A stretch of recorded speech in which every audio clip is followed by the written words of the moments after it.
kutuma eno onemu nondo mumawoko enda sangana emu yezishinga biro sekamba utarize mandu iwakamba ona iwakamba utarize mandu ona iwakamba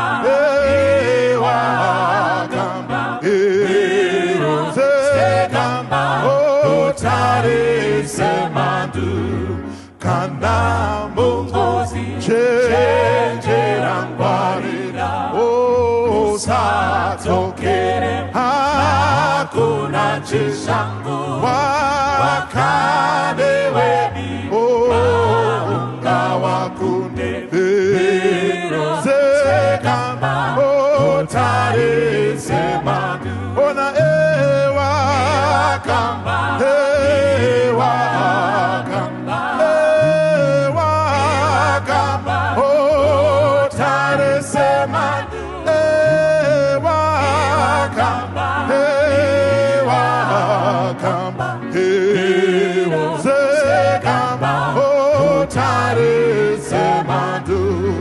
Basarate zewera mesimba renda unise oreko mago ano kutu nakasika mero sekamba otare semandu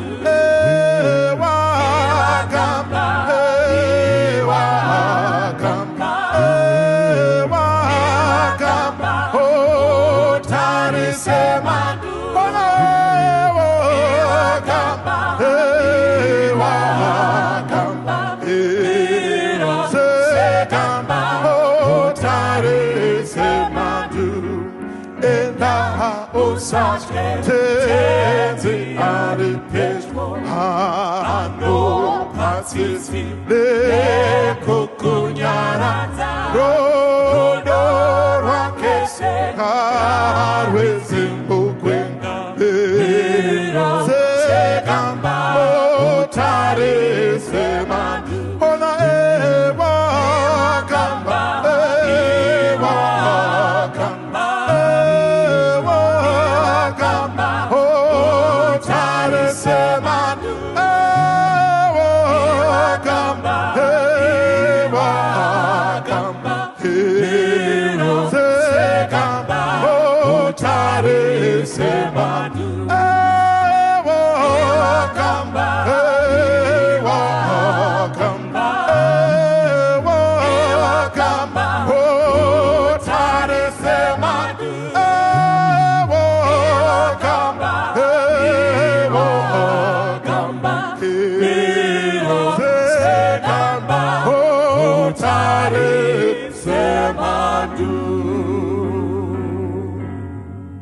Tenda Mwari watitendera kuti tisangane zvakare nyama nemweya zviri pamwe chete, uye tichitenda Mwari nekuti izvo nguva iri kumhanya.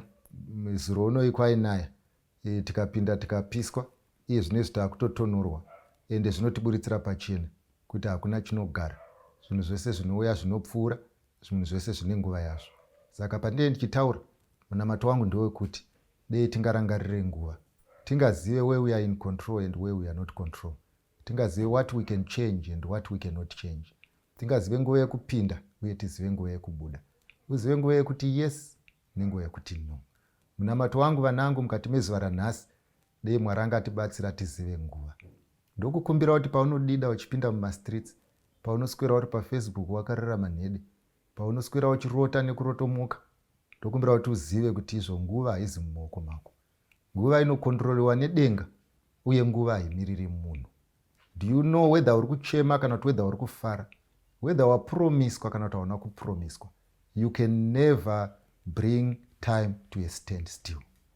Unoziva kazhinji kana pane chinhu chinofrustrata vabereki, inyaya yekuti vanhu vanorarama as though they have all the time in the world, busy discussing issues that they cannot change, busy worrying over issues that they have no control over, busy talking politics when they don't intend to be presidents. Issue iri panapa ndekuti panguva mwanangu, panguva apa, panguva shandisa nguva semukwereteswe, usashandise nguva sezvinonzi ndiwo unodetermina kureba kwezuva. Ngativei nenguva yekunamata. Baba vangu namuponesi musiku wedenga nepasi, patiri kutaura nevana venyu tokumbira chinhu ichi, tibetserei tinzwisisane, tibetserei tiese tidzokedzane pfungwa, uye tibetserei tirongeke. Muzita raJesu ndinonamata, amen. Ndikuverenga mukati mebhuku raIsaiah chapter 59 vhesi ndeya 1, 2, 4 na8. 1, 2, 4 to 8 inoti iyo: tarirai, ruoko rwaJehovha haruna kupfupiswa kuti rukoniwe kuponesa, nzeve yake haina kuremerwa kuti ikoniwe kunzwa. Ndodzokorera vhesi iyi: tarirai, ruoko rwaJehovha haruna kupfupiswa kuti rukonewe kuponesa, nzeve yake haina kuremerwa kuti ikonewe kunzwa. Vhesi ya2: asi zvakaipa zvenyu zvakakuparadzanisai naMwari wenyu, zvivi zvenyu zvakakuvanzirai chiso chake kuti arege kunzwa. Vhesi ya4: hakuna munhu unokwirira mumwe nokururama, hakuna unorevera mumwe nezvokwadi. Vanovimba nezvisina maturo, vachireva nhema, vanotora pamuviri pezvakashata ndokubereka zvakaipa. Vhesi ya5: vanochochonya mazai emvumbi, vanoruka dandira rebuwe. Anodya mazai avo achafa, kana richipwanyika rinoburitsa nyoka. Vhesi ya6: matandiro avo haangaiti nguo, havangafuki zvavakaita. Mabasa avo mabasa ezvakaipa, kuti nesimba ndizvo zviri pamavoko avo. Tsoka dzavo dzinomhanyira zvakaipa, vanokurumidza kuteura ropa risina mhaka. Ndangariro dzavo indangariro dzezvakaipa, kuparadza nokuputsanya zviri panzira dzavo. Nzira yerugare havaizivi, hakuna kururama pakufamba kwavo. Vakazviitira nzira dzakaminama, asi nani anofamba nadzo haazivi rugare. Vhesi ya8 ndoda kuidzokorora: nzira yerugare havaizivi, hakuna kururama pakufamba kwavo. Vakazviitira nzira dzakaminama, ani nani anofamba nadzo haazivi rugare. Vhesi ya6 yati: matandiro avo kana kuti webhu yavo yavanoruka haingaiti nguo, havangafuki zvavakaita. Mabasa avo mabasa ezvakaipa, kuita nesimba ndizvo zviri pamavoko avo. Makomrades, panapa ndaverenga mavhesi aya kuti munzwisise nyaya iri pano. Bhaibheri rangu riri kumisa pozisheni iyi risingatsukunyuki. Pozisheni yariri kuunza nderekuti God does not change. If things appear to have changed, it is because you have moved, but God does not change. Zviri kunzi mira richiri paranga riri, ukaona usisazvione, problem haizi yemira. Problem ndeyekuti position iri pauri hauna kutarisana nemira. Ndo number 1. Pechipiri, Bhaibheri romva rati Mwari semanzwiro aaita minamato kare achiri kunzwa minamato. Mapinduro aaita ana Jobhu ndo mapinduro aari kuita. Mapinduro aaita vana David ndo mapinduro aaita. Matauriro aaita nana Isaiah ndo zvaachiri kuita. Iwewe muupenyu ukanzwa Mwari seakure, cheki kwauri. Problem haizi yaMwari. Zviri kunzi Mwari achingori sezvaakanga ari kudhara. Let me be clear and honest with you guys. Mwari does not change. He remains who he is. Ende Mwari haawedzere kana kubvisa, anosiya sezvo zvakanga zviri. Musafunge kuti kana mubereko wako iwewe asisiri principled, kana mubereko wako iwewe akukata macorners, kana mubereko wako iwewe akukupa freedom neyausina kupuwa naMwari, never think kuti iwewe because your parent akuadjusta kuita zvaunoda, waakumutamba sebhora, akunzwisisa zvisinganzwisisike, ofunga kuti kasemu concept ikako unokasenzesa pamberi paMwari. God does not change. Therefore, iwewe neni tinogona kutaurirana, iwewe neni togona kukonana, iwewe neni togona kupikisana, iwewe neni togona kusaonerana, asi usazombofa wakafurwa nemhepo to the extent yekuti unofunga kuti kana ukaona favor pamberi pevanhu ukagona kukonana neni, ukagona kupikisana neni, you can then pikisana naMwari. God does not change, and God owes men nothing. It's men vanoowa God a lot. Asi kunyarara kwaMwari hauzi ubenzi. Kukusiya uchienderera mberi hauzi ubenzi. Kukusiya uchiita zvinosungisa usingabatwe hauzi ubenzi. Kukusiya uchiita zvinouraya usingafe hauzi ubenzi. Kukusiya uchiita zvinorwarisa usingarwari hauzi ubenzi. Kukusiya ushandisa mushonga pasingadiwe mushonga hauzi ubenzi. When God keeps quiet, it is not foolishness. Asi Bhaibheri rangu rinoisa pachena kuti Mwari anoyera upenzi hwese muchikero. Kana munhu azozadza mukombe, my God will talk. And when God talks, nobody is going to reason with him.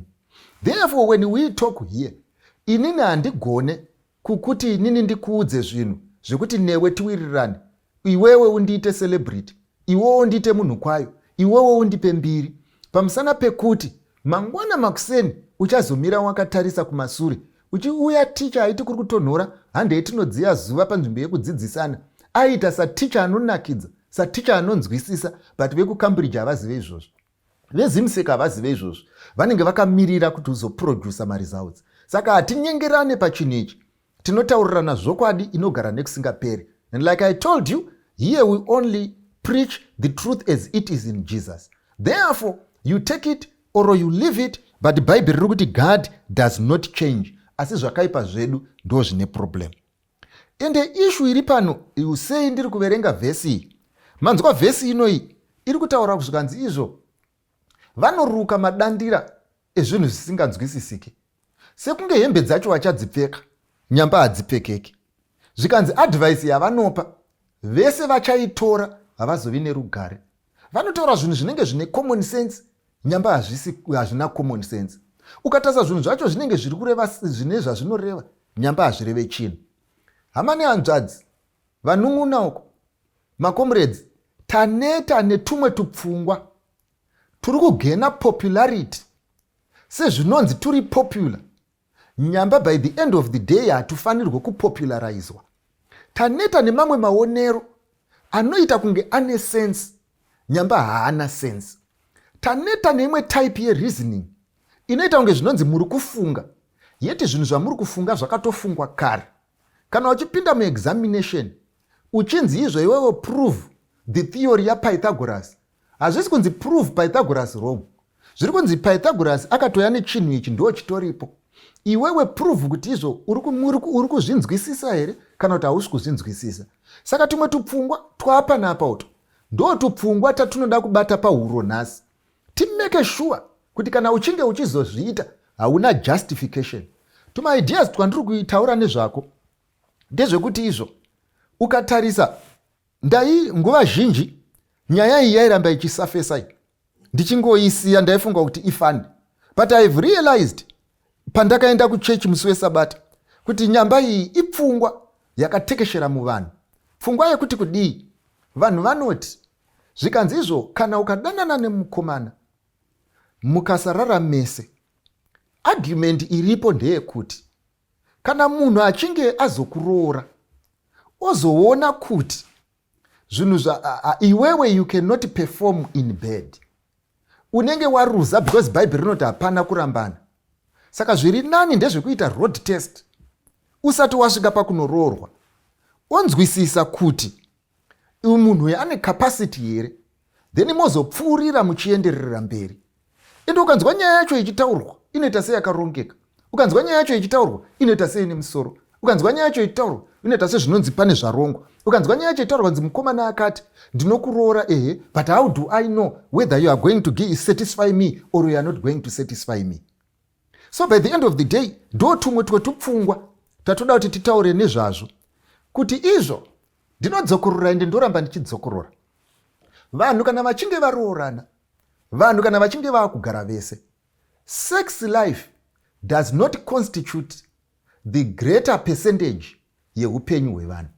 Sex life, izvi zvamuri kutaura nezvazvo izvi, inogona kunge iri 0.002 of the activities of marriage.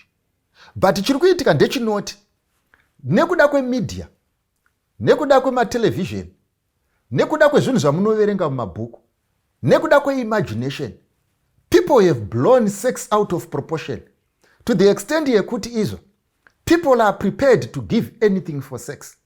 People are prepared kukonana naMwari for sex. People believe when they get married for sex. People believe kuti the only thing that is happening mukudzimba kwanhu vakarara is sex. And one thing they do not realize ndeyekuti izvo, sex is not the major ingredient of this institution. But unfortunately, when you are outside, the devil blows it out of proportion. Unozoona sezvinonzi that is, if this thing happens, then everything else falls in place. But chandoda kukuudzai panapa ndechekuti zvakafanana nekugara pasi muri kuhigh school. Imimi mogara pasi muri chikwata chenyu, moti masubjects aanonetsa ngatisiyanei nawo. Mapedza kusiyana nawo, mobva mati izvo ngaticoncentrate neshona nekuti ndo rurimi rwamai. Muconcentrate neshona, mobva mapasa.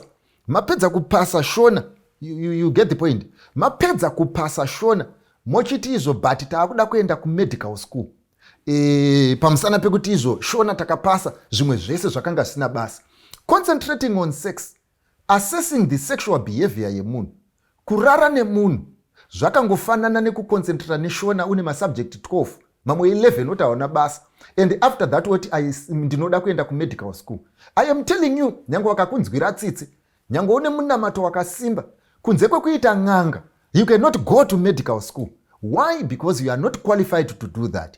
So whatever you are assessing here is not what makes the marriage work. Whatever you are assessing here is not what is going to make the marriage viable. Whatever you are assessing here is not getting you closer to your boyfriend. Whatever you are assessing here is not getting you closer to your girlfriend. Whatever you are doing here is getting you further and further away from God, who is the author of marriage. Then when you get into marriage, you will be having the man and you will be having the girl minus God, who makes things work. Bible romba rati kuna mapisarema, anina ana anorinda guta, isha asingarindi naye anorinda pasina. Therefore, indulging before marriage will not help you in any way, but it will only keep a distance between you and your God, who can bless you. Saka ndoda kukudzai vanangu, musanyengerwa nevanhu vanouya netuma ideas utu, musanyengerwa nevanhu vanouya netuma theories utu. Zvino ndoda kukubvunza mubvunzo, iyewe iwewe une tuma theory, ndoda kukubvunza mubvunzo, iyewe iwewe unouya nepfungwa iyi, wakarara kangani? Wakaroorwa? Uri kumba? Handitiko zvinezvi ishu ingoripo ndeyekuti izvo wakuda kutonoritaya pachinhu ichi, wakuda kutoenda papenjeni pachinhu ichi, ende uri kuenda papenjeni iko zvinezvi usati waroorwa.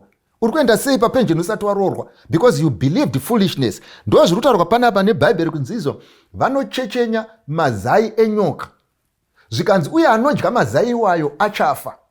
Zvikanzi dandira ravanoruka iri rinoita sezvinonzi vachapfeka panguva yechando, but hamuna chamuchapfeka panguva yechando.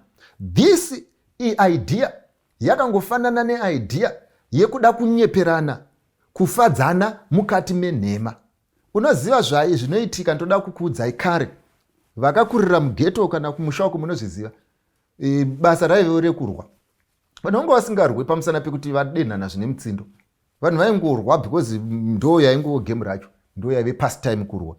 Saka asi zvaiitika ndezvoti kana muri pakurwa muchidhonza zvibhakera zviya unonyatsozvinzwa kuti munhu wandiri kurwisana naye ari kuuya, ende zvibhakera zvake zvinenge zvine simba zvechokwadi zvokuti ndikaita zvekutamba panapa anondikuvadza. Unoziva kana uchirwa unomboedza kumira wona kuti panapa ndinofa. Ukane wasvika pacondition yekuti your mindset now yakuziva kuti panapa boxing harichaiti. Unoziva kuti kwaiti nyange ukadaidzirwa nekamwana kane 2 months kuti mirai kurwa, unomira. Hausi kumira pamusana pekuti izvo pataurwa neauthority. Uri kumira pamusana pekuti izvo ngowo kutoda kumira. Chawango uchingoda munhu anokubetsera chete pakumira. Ndo zvakangofanana nezvizvi. Vanhu izvi zvinhu zvamuri kuita izvi, muri kuzviita kwete pamusana pekuti izvo zvinoshanda. Muri kuzviita kwete pamusana pekuti zvinoendeka. muri kuzviita kwete pamusana pekuti zvine maresults, because this has proved kuti hazvina maresults. Saka nekudaro chamuri kungozviita chete ndechekuti it is because this is what you want and this is what you want to happen, and because you want it and you enjoy it, you want to baptize it and find a reason for doing it. Unfortunately, your reason is not going to withstand the test of times. Kune zvimwe nyaya iri kuuya panapa. Kune vamwe vanouya vachiti izvo zvikanzi izvo mumachechi hamuna vakomana. Ende ukatarisa zvechokwadi machechi dida kwese, ubve kuMethodist uende kuSeventh Day uenda kuRoma, vazhinji vari kuvakadzi. Zvikanzi saka imi munoramba muchingoti izvo rooranai vematongo, but ukacheuka unonyatsozviona kuti hamuna vakomana. So by the end of the day munoda kuti tiite sei? And I want to tell you this makes sense. And I want to tell you, muri kurangarira here mimi Jacob akalora Rachel akasabereka mwana. Rachel asina kubereka mwana, Leah ndokuramba achingobereka. Rachel ndomubva ati kuna Jacob, iwe kuti zvinhu zvako zvifaye izvi, chirara nevashandi vangu kuti inini ndiwanewo vana. And I want to tell you this thing. Ndepekuti pavakaprodusa vana, akafara kuti ndaane vana. But she never had the satisfaction of childbearing. Aizviziva kuti havazi vangu. Hongu vaberekerwa mumba mangu vari kunzi ndevangu, but havazi vangu. Hongu vana ava vaberekwa nevashandi, varidzi vevana ava ndo vane kodzero pavana ava. Inini handina kodzero. Asi by the end of the day akangoda kuti zvishande zvakadaro. Ndo zvandinoda kukuudzai makomrades. Nyaya iripo ndeyekuti izvo, when God says something, iwewe haupe vanhu bypass. When God says move, hauudze vanhu kuti mira iwewe. When God says it's a walk of faith, hauudze vanhu kuti walk by sight. When God says I am able to do to the uttermost, God means it. Kana Mwari akasikira Adam mukadzi from nowhere, I want to tell you ndeyekuti izvo hakuna munhu anofanirwa kuti ndinoroorwa because I've made a census yevarume vari pano. Hakuna munhu anoti ndinoroorwa because I've made a census yevasikana vari panapa. Issue iri panapa ndeyekuti izvo, the quality of your faith will decide where you end. And the quality of faith iri kufanirwa kunechwa, ndo isiri kunechwa, because vanhu vazara munyika umu, they are walking by sight and not by faith. I want to tell you, choose what you want. If you want to walk by sight, don't sit in the church. If you want to walk by sight, don't decide to be a Christian. Enda kwaunofanirwa kunge uri. Kana wapedza zvinhu zvako, ozodzoka ndokunge dhori chakavhurika. Saka ndatirege kuya netunyaya turipo.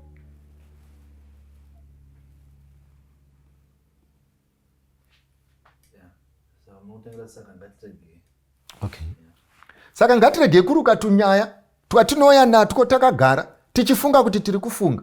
Enda munosenzesa brain dzenyu kwadzinodiwa. Enda munosenzesa brain dzenyu kuphysics uko. Enda munopedzisira brain dzenyu mukupfimbwa zvakanaka. Enda munopedzisira brain dzenyu mukupfimbwa nevanhu vesaizi yenyu. Enda munosenzesa brain dzenyu mukusarara pesi pesi. Enda munosenzesa brain dzenyu mukupfimbwa nevanhu vanoroora. Enda munosenzesa brain dzenyu mukuona zvinofanirwa kuoneka. But by the end of the day panosenzesa panoda brain hamusi kudzisenzesa. PaMwari ndo pamakuda kusenzesa brain. You are not God. God takes care of his job. Iwewe you do yours. Unfortunately, you want to be God. You are not God. So I want to tell you, vanoda kuroorwa zvakanaka panoita sepane rima, Jehovah wachaisa light. Vanoda kuroorwa zvakanaka panoita sepasingaendeke, Jehovah wachaita kuti paendeke. I want to tell you, God is in control of this world. Hakuna munhu achakubvisa pazvinhu zvawakapiwa naMwari. Kana Mwari ndakakuudza kare akakuti pinda, hakuna unoti buda. Akati gara, hakuna unoti mira. Mwari akati mira, hakuna unoti gara. Akati seka, hakuna unoti chema. Akati chema, hakuna unoti seka. Akati unoroorwa, hakuna unoti aroorwe. Ndoda kukuudza mani kuti Mwari haudzirwe, haafamba achibvunza pachikoro, haafamba achibvunza next door kuti munhu munomuona sei. When you want things to happen, when you want miracles in your life, face upwards. Haikona kutarisa kuti muchechi mune vanhu vangani. How many people do you want to be married? Yes, muri 100 muchechi menyu. Iwewe, how many boyfriends do you want? One hamuna here arimo. Sei uri kuti takawanda. Wakaudzwa nani kuti makawanda? Wakaudzwa nani kuti ndevenyu mese? Wakaudza vanhu kuti mese munodependa naMwari. By the end of the day, iwewe never count the number of people. Just assess your qualification. Vazhinji ndeve pressure. Umwe anoti vasikana vese matsotsi, mafungira ake. Tupfungwa turi kungouya.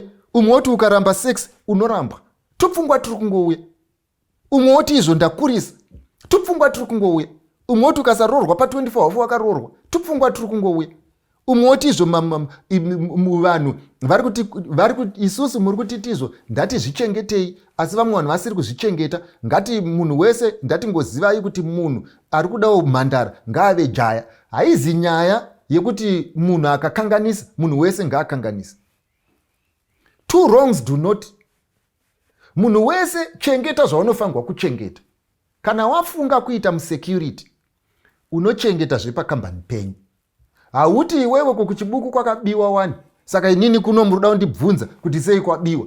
Isito kubvunza zvinhu zvako zvakachengeteswa kuti zvakachengeteka here. So by the end of the day harisi basa renyu vasikana rekufamba muchiziva kuti izvo vakomana majaya here.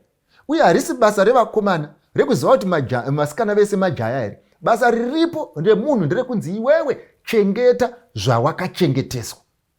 As easy as that. As people are very much worried nezvinhu zvisina chekuita navo. People are very much worried nekuti vamwe vadyei. People are very worried nekuti potepa next door yatsva here kana kuti haina kutsva. But by the end of the day tiri kungoti manager yako poto, siya yepa next door yakadaro. Saka ndo tupfungwa tatiri kutaura kuti tupfungwa twenyu macomrades utu twakadai izvo hatushandi utu. Kana muchida kuti upenyu hukuendekerei, live by faith, not by common sense. Handina kuti musafunge, mundibati. Pane panodiwa kufunga, pamakapiwirwa naMwari kupfungwa kuti mudzisenzese. Asi pane panodiwa kutenda kuti iye akazvitaura uchazviita. Uye ari panapa uyu anoti, hanzi izvo muupenyu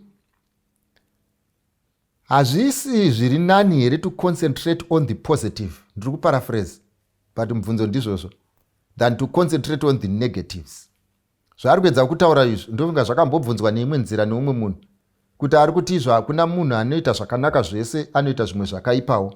Saka let's not concentrate on the positive, let's concentrate on the negatives. Tikadaro zvinhu zvedu zvinofamba. Andoda kumbokubvunzawo mubvunzo kuti izvo ngatiti ukaona mumba menyu mune makonzo, mumba menyu mozopinda nyoka,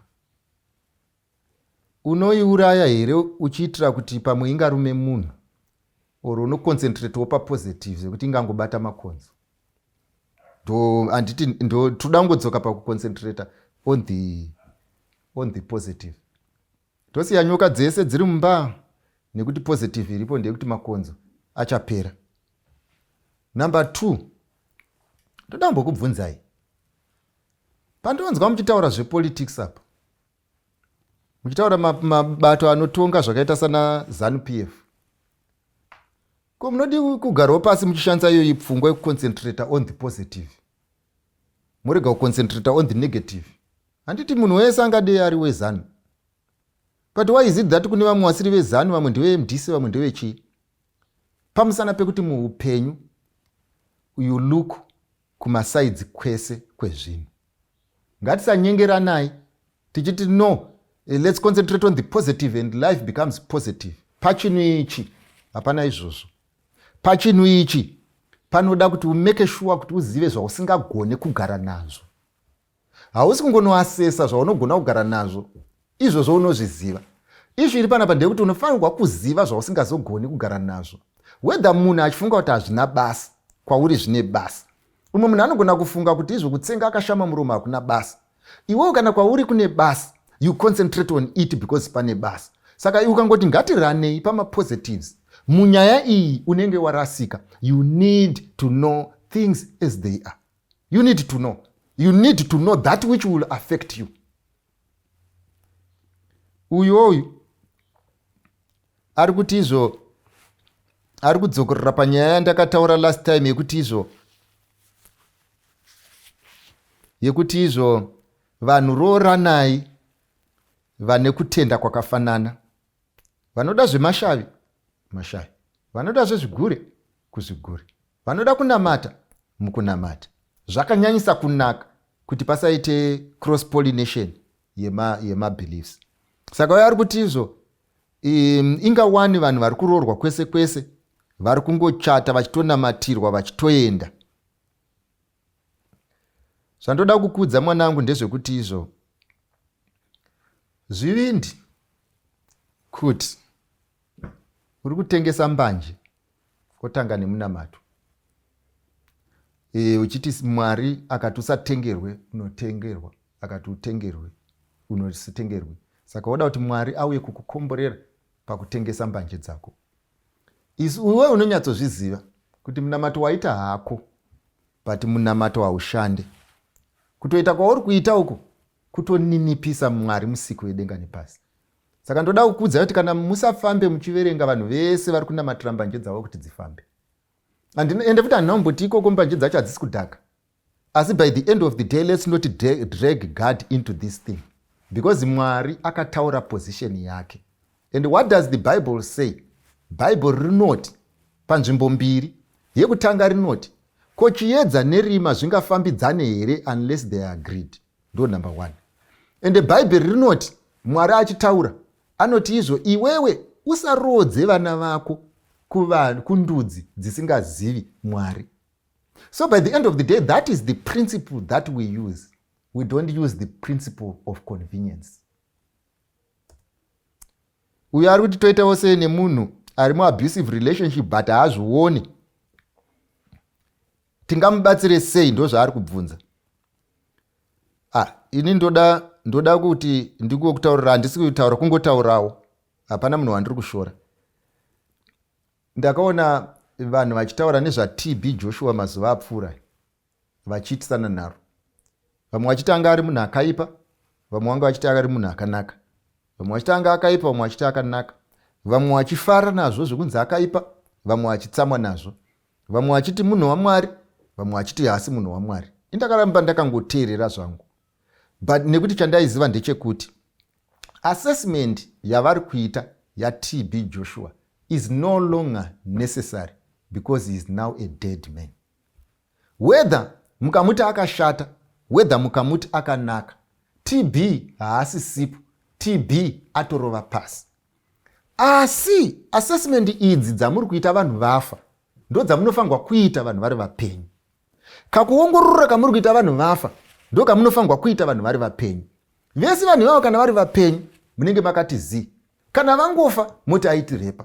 Vese vanhu vavo kana vari vapenyu ne makangoti zi, kana vangofa moti anga ari muprofita wenhema. Munodi kusumuka imimi muri muchechi mosumudza ruoko, nekuti zvinobuda pamaTV zvinizvi. Tinokuona nyika yese, handi munenge muri live. Motaura chokwadi ichi chamunoziva. Munhu uye aripo, iwo uripo, zvese zvichiitika. But by the end of the day, kana munhu achinge afa, those nature of men vanotaura zvinhu zvisipo. They are very much prepared to check someone's history, but they are not prepared kutaura nenyaya iyoyo. Ndo zviri kufanana nepanapa. Uyu munhu wauri kutaura nezvake uyu akafanana idol worshipper. Anorana relationship pachisoja yekunzi izvo do as instructed, obey then complain later. So by the end of the day, no matter what you say to this person, because she is an idol worshipper, atozviwanira chimwari chake, azviwanira bhazi rake richamuendesa kwese kwese. Ende bhazi iri ndo rinotosvika kumusha according to him. Chikati chimusic chiri imomo chiri kunakidza, iye wagara anozviti ndine munyama, zvinhu zvangu hazvifambe. Saka pana paroda kutomeka sure kuti icho chichafamba kunyange chisingafambe. And the only problem ichaitika nemunhu iyeye, she will make an assessment iri proper when she is married. Musi waanopedza kutaya noti ndo paanoona kuti hapana zvandaita. Musi waanobereka mwana wekupe ndo paanoona kuti hapana zvandaita. Musi waanotanga kunorarama kumba kwake ndo paanoona kuti hapana zvandaita. This is the problem with men. They make assessments when it's no longer necessary. Unfortunately, that's what happens. Nangwe imimi makagarapo, mese makanditarisa, munonyatsoziva. There are some things that you are not doing right. There are things that are not working out well. There are things that must be cast out. Asi iwewe haugone kuti no. Haugone kusiyana nazvo. Kune vamwe venyu vatori nevakomana vavari kudanana nawo iko zvinezvi. Muri kuti iye zvinezvi ndikangowana umwe, uyu ndinobva ndamumujamba. The only thing ndeyekuti haugone kuda kufurwa nemhepo pakatapo. You want to be in one bus and jump to the next one without touching the ground. So by the end of the day, no problem iripo pavanhu vamazivano. It's so surprising kuti vanhu vanokoshesa zvinhu zvisingakoshese only to do post-mortem when it is no longer necessary. Uyo ari kuti izvo takamboitaura udharoyo ari kuti izvo but let's not rule out people pane capacity yekuchinja.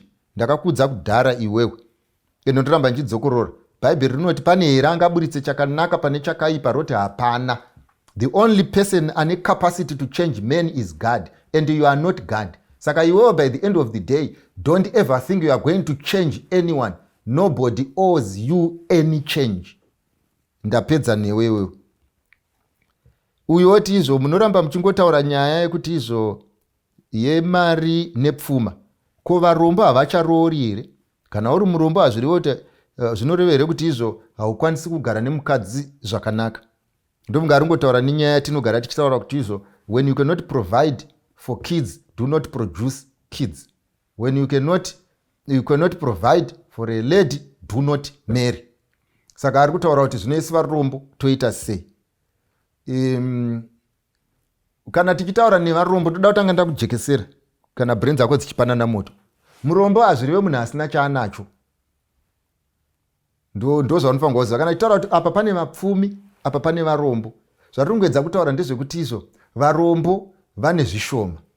Saka hatina kumbotaura nenyaya yevarombo. Asi iwewe manje uriwe nhewe chena hautorina. Now asi ndoda kuti ubate pawataura kuti varombo havacharoori here, varombo havagari zvakanaka. Hatina kumboti mari inomisa imba, uye hatina kuti vapfumi vachadanana nekusingaperi. I think nyaya iyo unogona kunobvunza Bill Gates. Bill Gates munomuziva ane mari isingamboiti. Saka nyaya iyo kana kubvunza Bill Gates anokutsanangurira. Mukadzi wake anoinzwisisa. Kana akanga aita assessment yekuti yemari, akazoona kuti izvo mari hainakidzi, pane zvinonakidza zvisiri mari, ndo saka iyi assessment handirambe newe. Asi ndoda kuti mundibatisise vapfana. Weakness yenyu iri pakuda izvi. Many a times you don't do your best.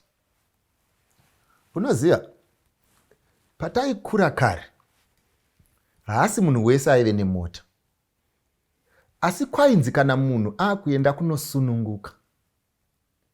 Kwedu kwataigara vaisunungukira vainzi kwaJonasi. Kana akuenda kunosununguka, muridzi wemukadzi anenge akatoronga nevanhu vane mota. Kana vachida kubhadharwa akatobhadhara, achiziva kuti kana mukadzi akuda kusununguka anouya kuzotorwa. Number 1. Number 2, kana mukadzi asununguka aitonotorwa nemota nemunhu asina mota. Zvekuti kumusha kwaitosungwa ngoro. Vasina ngoro vaitonokwereta ngoro kuti muzvere adzoke kumba. But problem yaapo mazuvano ndeyekuti imimi vakadzi venyu vamunomitisa tosangana navo mustreet vachibva kumatenet uko. Akadungamidzana namai vake, mai vake vari pamberi, vakabata kamwana, iye ari mumasure vari kuenda kunorasirira. Izvi iri pana ndoti urombo hwacho hwamazonyanyobhabhatidza zvakadai, hwekuti munhu anoroora mukadzi, omumitisa, onosununguka, odzoka achifamba netsoka. Uhwo hauzi urombo, idisrespect. Saka hatisi kukuti imimi pfumai, hatisi kuti imimi itai mazita makuru. Tiri kuti kwamuri imimi munofanirwa kudya, because kudya kuchadiwa pavanhu vanodanana. Tiri kuti kwamuri imimi munofanirwa kurespectana. Tiri kuti kwamuri imimi a woman should walk when it is time to walk, but she should be ferried kuenda kwaari kuenda when it is time to do so. Saka by the inini every day ndokudzokorera vapfana ndigere pano. Every time pandosangana nemudzimai, vapfana vechidika vachibva kunosununguka akatakura kamwana achifamba achienda kunotsvaga makombi, ndingatochinja direction kuti ndiende naye pamusana pekuti kwandiri if ever there was abuse, that is abuse. Iwo wakamboona here, ndoda kukubvunza nhasi ufambe uchiongorora. Kana vanhu vachibva kunosununguka aenda kunotorwa namai vake, mai vake vakatakura kamwana vachifamba, pane here wavakamboona vanofamba vachitaura nyaya? Hapana. Rwendo rwao runenge rwakaoma, hongu kuti kwaponwa vanhu kufara kwekupona kuripo, but rwendo rwuya runenge rwakaoma zvoti mai vanenge vachitofunga kuti izvo mwana wangu marorero nemarorerwo anoita aiziva here kuti zvichasvika apa. Dei wakatifonera kataka kubatsira. Why pamusana pekuti we are doing things and we are ignoring zvinhu zvinofangwa kuitika.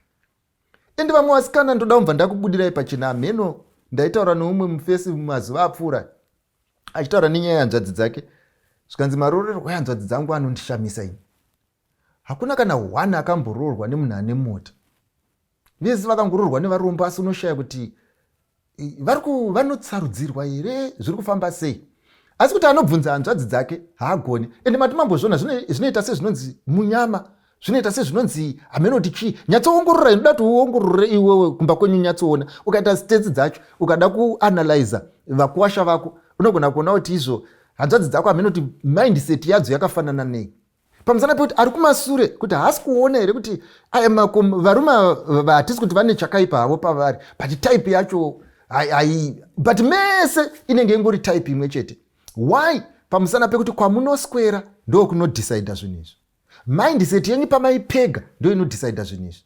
Kuakomodheta urombe pasiri panguva yeurombe ndo kunodetermina zvinhu izvi. So what we are saying you need to do, guys, inyaya yekuti izvo a person should be able to lead a comfortable life if he intends to marry. Even the spirit of prophecy inoti kana usingagone kuprovide, don't fill the earth with these helpless little kids. Why? You need to be there for them. Saka inini ndinoti rudo runoda vakaguta. Uyu regai ndiuitewo kupedzisira uyu ari kuti izvo ari kutaura zvema long distance relationship. Ari mairi uyu ari kuda kutoroorwa, uyu ari kuda kuti anzwe kuti inini ndinoti kudii. Ndiri kudzokorora ende mibvunzo yakadai ndowanzoifarira pakuti izvo unenge wabvunzwa inini. Imimi ndoziva kuti mune pfungwa dzenyu pamubvunzo uyu. Inini ndiri kupa yangu pfungwa. Saka nekuti ndindabvunzwa regai inini nditaure. Mwana wamai yangu, rega ndikuudzei mainini. Mukaenda kuUK mochonera ikoko. Mumva matenga imbwa kuZimbabwe. Mupota muchiitumira mari vanhu mari yekuvaitengera mabiscuits nenyama. Ende zvese muchiitira zvakanaka, nyangwe kenu makaiitira yakanaka. Imbwa yenyu mune maiitira zvakanaka. Asi andoda kubvunzai ndechekuti pamunoburuka imimi muchibva kuUK masvika pamusha, movaona maGerman Shepherd yenyu arimo muyadhu ari maviri. Munoskovhura dhoo muchingopinda here muchiti hai imbwa yangu yandakatenga uye number 2 ndindaiitengera mabiscuits. Ndo mubvunzo wandoda kukubvunzai mainini pachinhu ichi. Asi inini ndofunga kuti vane dzinopanana moto unotomirira vaiipa sadza physically kuti vapinde newe, otherwise unorumwa nembwa yako. Ndoda kuti mupabate. So kana ndichiti unorumwa nembwa yako, painokuruma hakuzi kuti iri kukuvenga, haikuzivi. Painokuruma haizi kuti hausi vatenzi vangu, haikuzivi. Iri kungorespekta vainoziva. Saka ndo zvandiri kuda kukuudzai kuti mainini maita zvakanaka makuda kuenda kunoroorwa. Asi muzive chinhu ichi kuti imbwa iyi yamaibikira sadzai, imbwa yamaitengera mabiscuits inonzi long distance relationship, haikuzivei. Iwe nezvemakunosangana nayo fair. Zvazvinoreva ndezvekuti makuchinotanga kupinda mudating experience. Pamakuenda imimi musaende muchiti ndiri mukadzi wemunhu. Muiende muchiziva kuti relationship yenyu maakutanga kudheta. Asi ndoda kuti muzive chinhu ichi. Mafanana nemunhu anyora, apedza kunyora ndokumva anyora zviri wrong.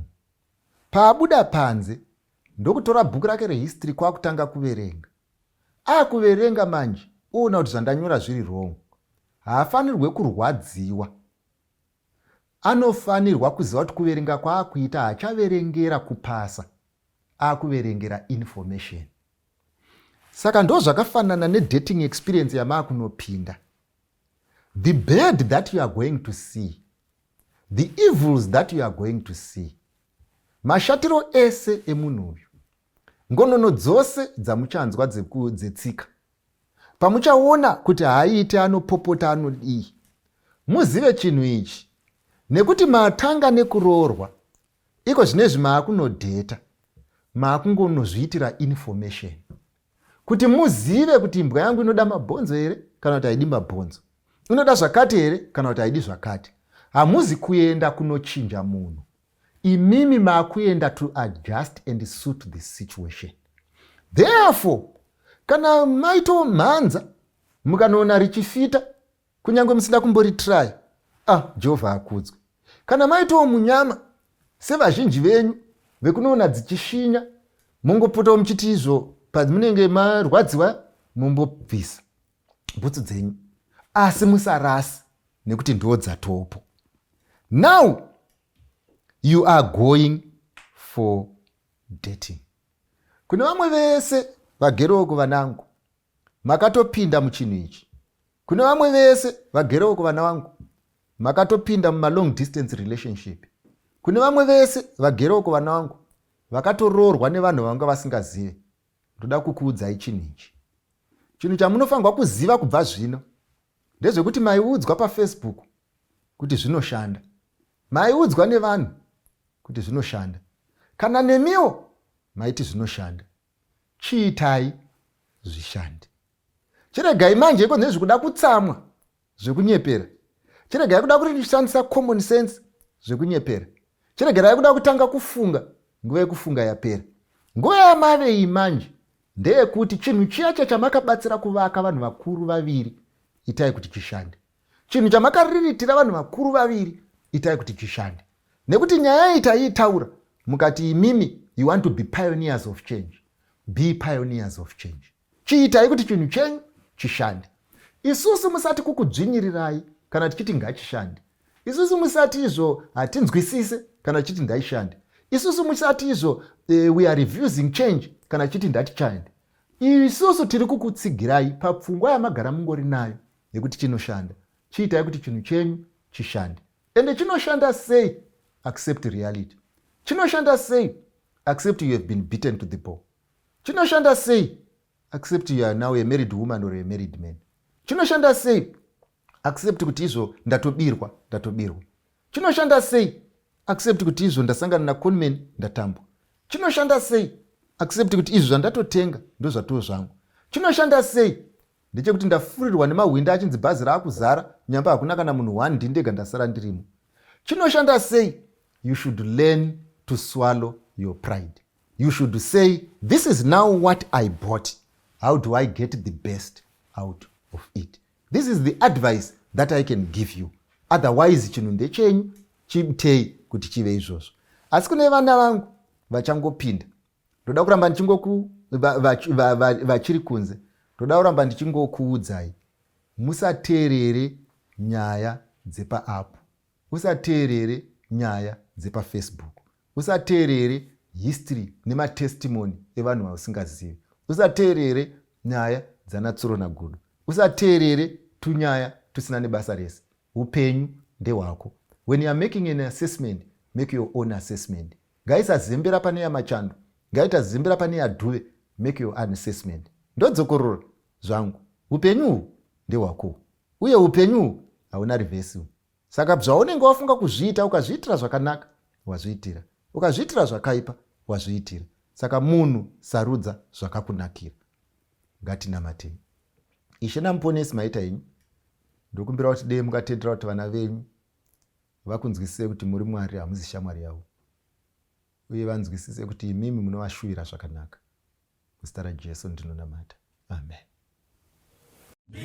Kufungane kunaka kwenyika, iyo ndichasvika pawira. Netsitsi ndichamira namuponesi, ndichawa nenyaya.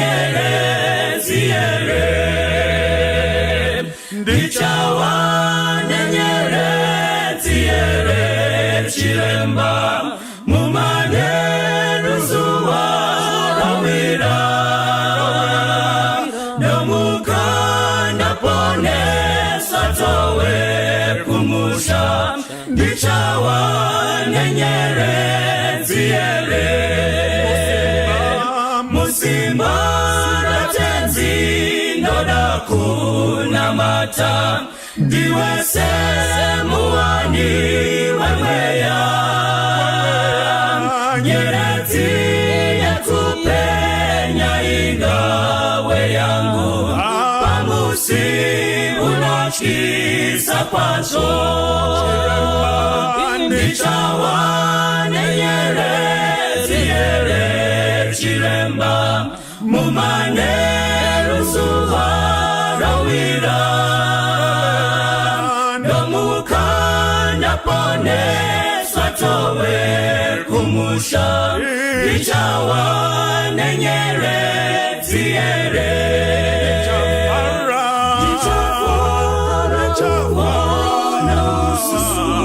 Jesu no muparokozo narine Shichandi fazamu mushawe narama kutindi kawana nyerezi chiremba Nishawa nyerezi ere chiremba mumane rusuwa rawira nomukanda pone swatowe kumusha lichawa nenyerezi ere nichafara kuona usu wa Jesu nomuparo narene Shichandi fatamu moshawe ndarama kutindi kawana nyerezi chiremba nichawa nenyerezi ere chiremba mumane rusuwa rawira nomukanda pone swatowe kumusha lichawa nenyerezi ere lichawa nenyerezi ere chiremba mumane rusuwa rawira nomukanda pone swatowe kumusha lichawa